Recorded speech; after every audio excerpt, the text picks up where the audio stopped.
আসসালামু আলাইকুম, আশা করি সবাই ভালো আছেন। আজকে একটা অন্যরকম ইন্টারেস্টিং বিষয় আপনাদের মাঝে শেয়ার করব। সেটা হচ্ছে আমাদের বাড়িতে একটা জাল আছে।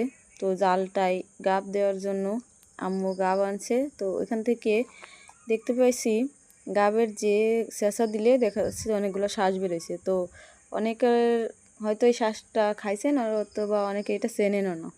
তো অনেক ছোটোবেলায় এগুলো একবার খাইছিলাম। তো অনেক দিন পরে এটা দেখার পরে আম্মু বলতেছিল যে এগুলা দেখ কেমন লাগে খাইতে, খাইছিস কিনা, মনে আছে কিনা। তো আমি ভাবলাম কি যে আরেকবার ট্রাই করে দেখি কেমন লাগে। তো শ্বাসগুলো উঠাই নিয়ে আমি এটা আর কি আলাদা করে রাখতেছি।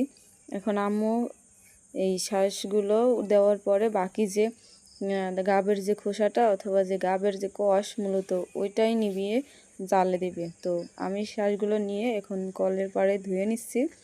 ভালো করে এটা পরিষ্কার করে নিতে হবে, কারণ এটা কালচে যে ভাব আছে এটা হচ্ছে অনেক মানে শরীরের জন্য আবার ক্ষতিকর। তবে এটা ভালো করে আমি ধুয়ে নিছি। এখন যে গাবের কষটা এটা আম্মু ভালো করে পানিতে গুলাই নিছে, পানির ভিতর দিয়ে। আর বাকি যেগুলো ছিল সবগুলো ছেঁচা শেষে এখন দেখেন জালের কি অবস্থা। তো এই একদম সাদা জালটা গাবের ভিতরে দিয়ে পানির ভিতরে দিয়ে কালো করবে। এই জালে নাকি গাব দিলে মানে অনেক বেশি ভালো হয়। আসলে এ বিষয়ে অত বেশি জানা নাই আমার। তো গাবের ভিতরে জালটা দিয়ে আম্মু ভালো করে ভিজায় কিছুক্ষণ পরে এটা নাড়বে, নাড়ার পরে এটা কয়েকবার এরকমভাবে দেওয়া লাগবে।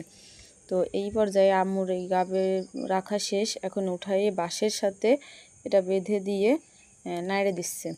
তো কিছুক্ষণ পর শুকাই গেলে আরও একবার এভাবে দেবে। তো এভাবে আগে পানিটা ঝরাই নেবে, ঝরাই নেওয়ার পরে মেলে দিয়ে এটা শুকাই নেবে। বেশি জাল যেহেতু বেশি সময় লাগে না শুকাতে, তো এখানে বাঁশের সাথে দিয়ে আর ওদিকে আমাদের ঘরের জানালার সাথে বাইন্ধে দিয়ে আর কি এভাবে শুকাবে। গাবের জালে মানে গাবের ভিতরে জাল দিলে নাকি এই জালটা কালো হলে এই যে দড়িটা আছে ওটা জড়াই যায় না। যারা মূলত গাব এই জাল খেয়ে তাদের নাকি অনেক বেশি ভালো হয়, সুবিধা হয়, আর মাছ নাকি বেশি বাঁধে। তো আমি আসলে বিষয়ে এত বেশি পারদর্শীও না, জানিও না। তো যারা বাড়িতে মূলত পুরুষ মানুষ নেই, আমার আম্মু এটা করে রাখে সুন্দর করে।